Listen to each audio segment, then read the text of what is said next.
Hi, and welcome to Historical Influence.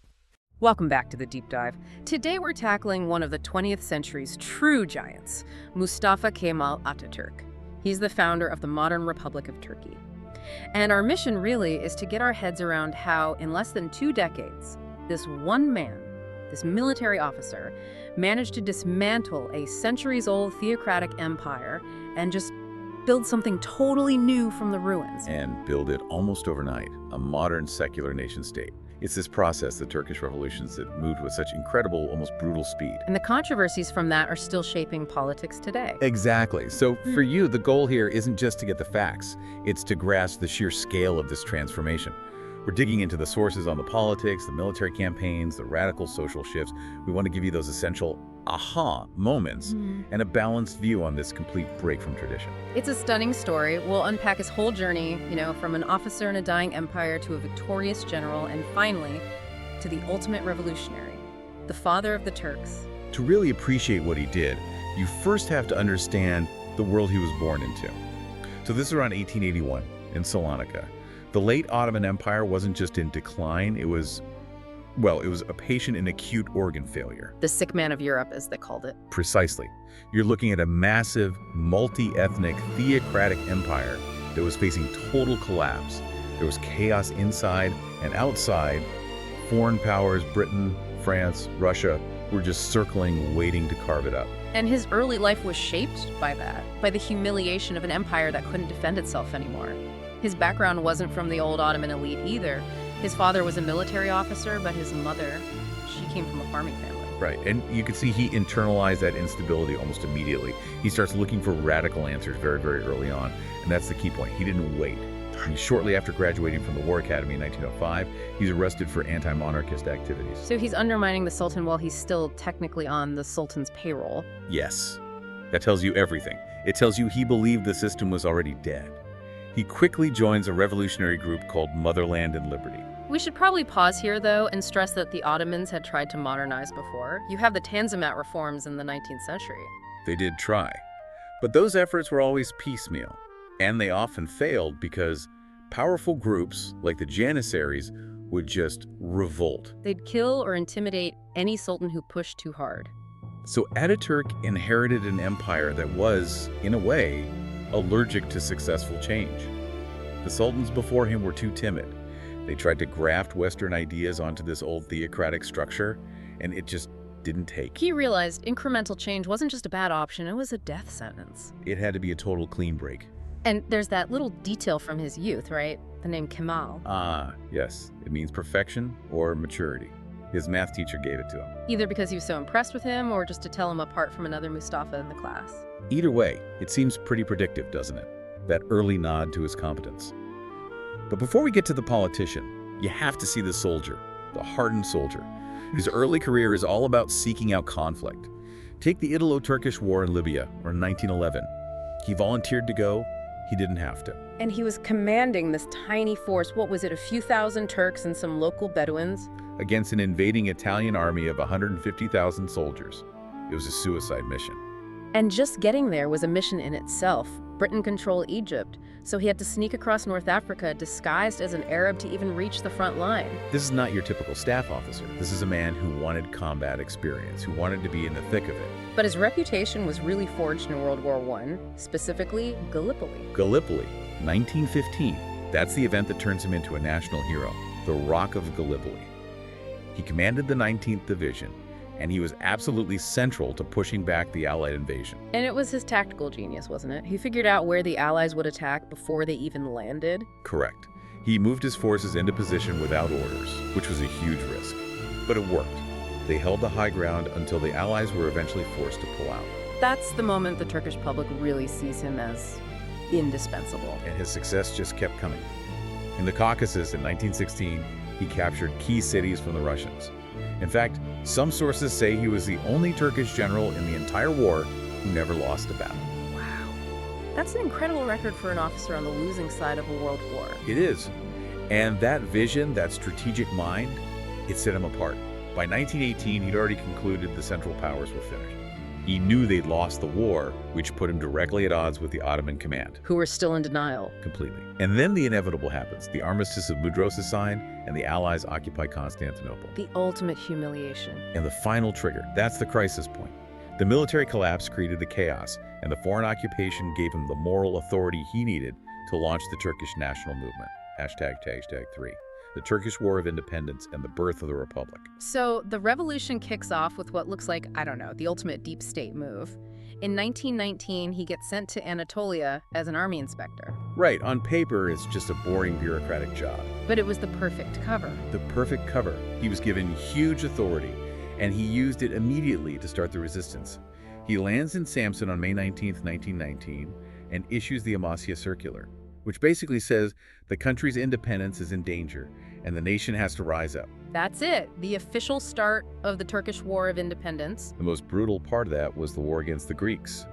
The survival of a Turkish homeland was genuinely on the line. His command was so critical that by 1921, the new Grand National Assembly makes him commander-in-chief. And the decisive victory comes at the Battle of the Sakarya. That victory was everything. It earned him the title Mareschal, or Marshal, and Ghazi War Hero. Once the military threat was dealt with, the political stage opened up. Which brings us to a huge international moment, the Treaty of Lausanne in 1923. This is when the world officially recognized the new government. Yes, the Grand National Assembly. But even more important, it abolished the capitulations. We should probably explain what those were. Yeah, we have to. The capitulations were basically these legal and economic privileges the old sultans had given to European powers. It meant foreign nations could operate almost like states within a state inside Ottoman territory. They controlled trade, tariffs, finances. So they were economic chains on the country. Exactly. Getting rid of them was the final act of reclaiming sovereignty. So military victory secured, diplomatic victory secured.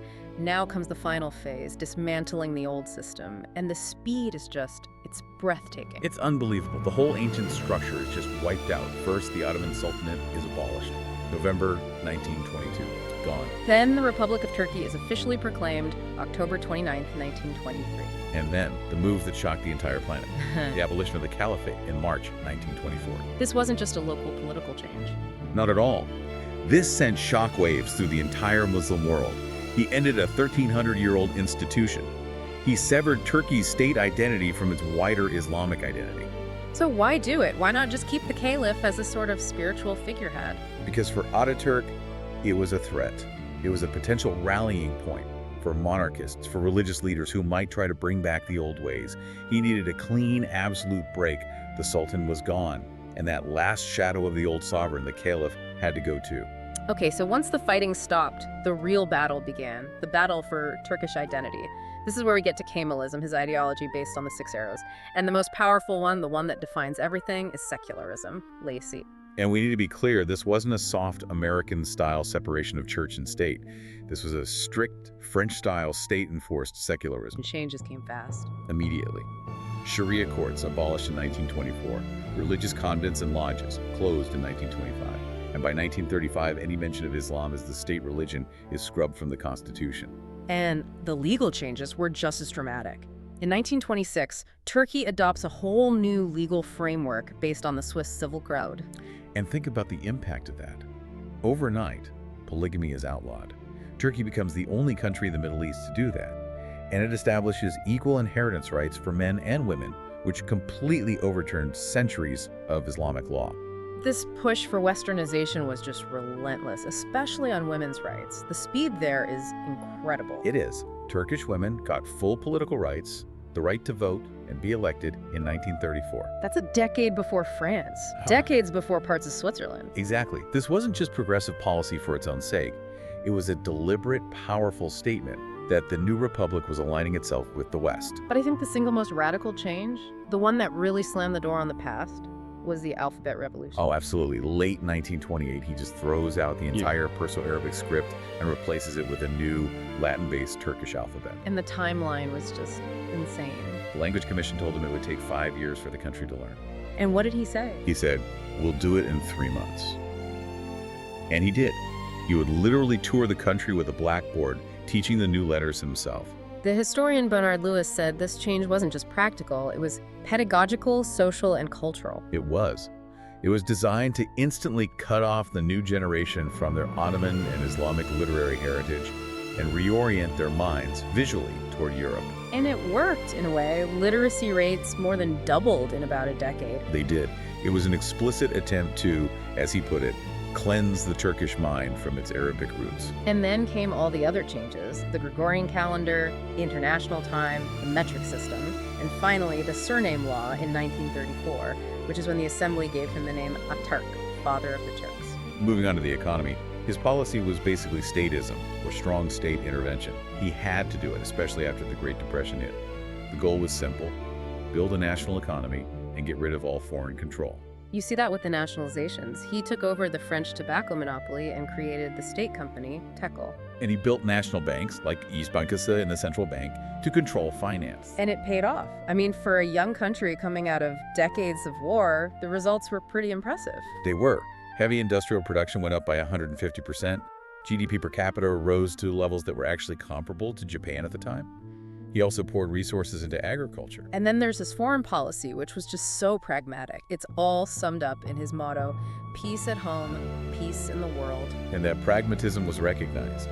He managed to repair relations with Greece. Which is incredible, considering they had just fought a brutal war against each other. So incredible that the Greek Prime Minister, Venizelos, nominated Ataturk for the Nobel Peace Prize in 1934. And he was a master opportunist. He used the rising tensions in Europe before World War II to regain full control over the Turkish Straits, the Montreux Convention in 1936. That was the final piece of the puzzle.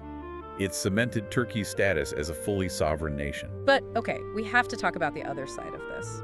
The economic and diplomatic successes. They stand in pretty stark contrast to his domestic political methods. This legacy is deeply, deeply contested. It is, absolutely. The critics call him a dictator, a despot.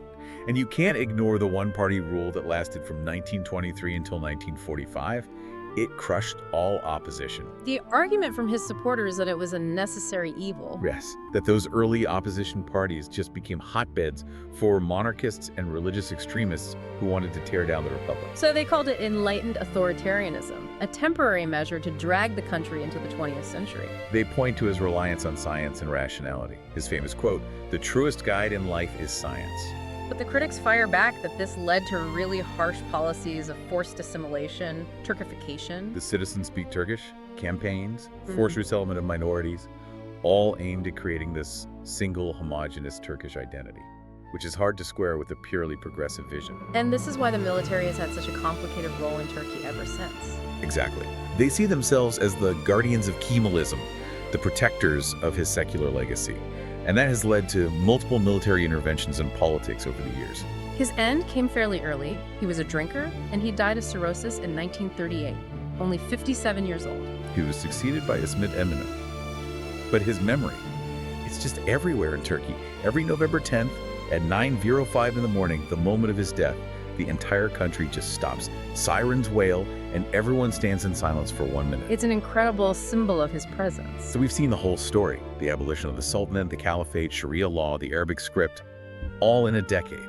It was all aimed at forging a new unified civic identity, being Turkish rather than Ottoman or Muslim, because he believed that was the only way to survive in the modern world. Which leaves us, and you, with the central tension of his legacy. Was he the great modernizer who saved Turkey? Or was he the strongman who traded democracy for speed and control? And that's a question Turkey and a lot of other nations are still grappling with today. Share your thoughts in the comments, and don't forget to subscribe for more stories that shaped our world.